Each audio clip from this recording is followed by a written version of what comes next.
Google just launched the Pixel 9 EA, and I reckon it embarrasses the iPhone 16 SE.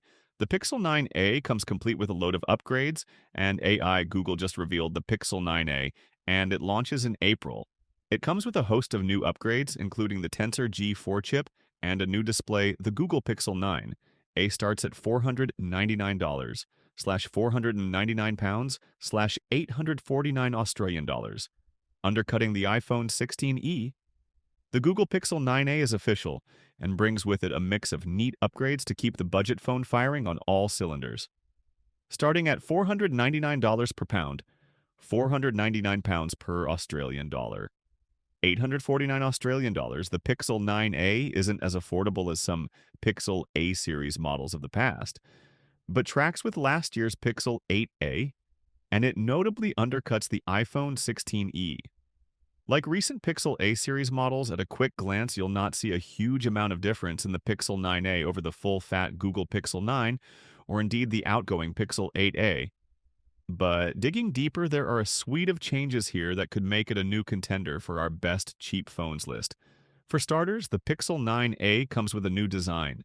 The rear-spanning camera bar of the Pixel 8 and the pill-shaped module of the Pixel 9 and Pixel 9 Pro models have been ditched for a smaller, narrower module, which to my eyes has made the 9a seem more compact.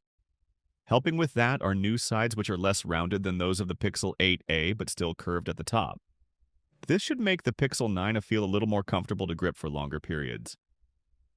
The phone's dust and water resistance has also been given a boost, with the Pixel 9a getting an IP68 rating. Just don't expect a glass back, as Google has stuck with a plastic composite, which is pretty much a signature of the Pixel A series. You do, however, get a nice choice of colors for the Pixel 9a. There's the lavender-esque iris, a bright pink peony, the standard porcelain white, and the ever-present obsidian black.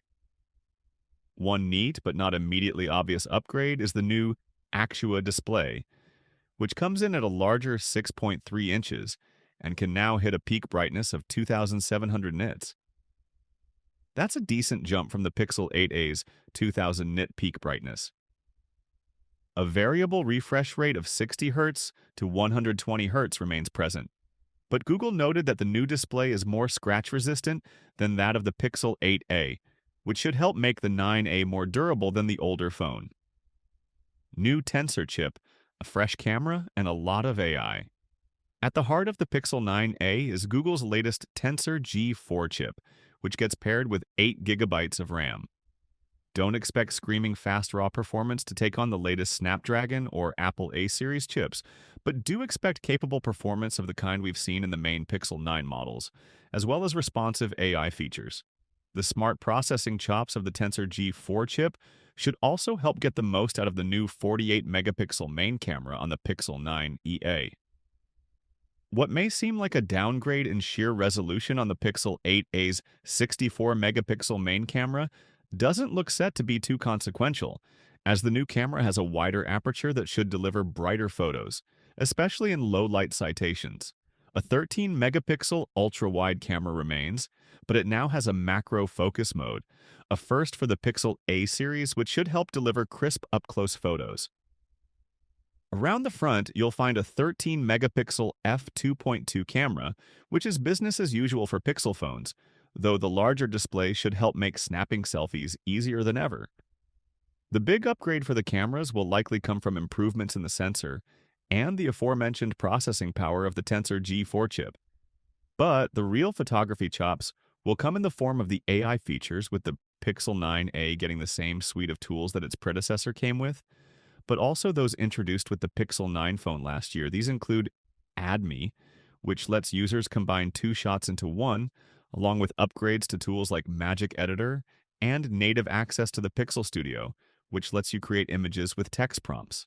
Other AI features at the heart of the Pixel 9 AI include Google Gemini and Gemini Live, the latter of which allows you to have a natural conversation with the generative AI-powered virtual assistant. There's also theft detection, which uses AI to identify potential theft attempts and lock down the phone if needed, and crash detection, which also uses AI to detect when you might have had a crash and alert the emergency services. Rounding all this out is a larger battery, coming in at 5,100 milliamp hours, which is a solid jump from the 4,492 milliamp hours on the Pixel 8a, plus 7 years of software support. Could this be the best Pixel phone for everyone? Now, I and the phones team need a closer look at the Google Pixel 9a before we draw any conclusions. And I'd advise you to wait for our full review before buying the phone when it's released in April. But Google rarely misses with the Pixel A series, and the 9a looks to bring a decent mix of upgrades to make it a compelling phone at a palatable price. If that 48 megapixel camera delivers the photography, goods!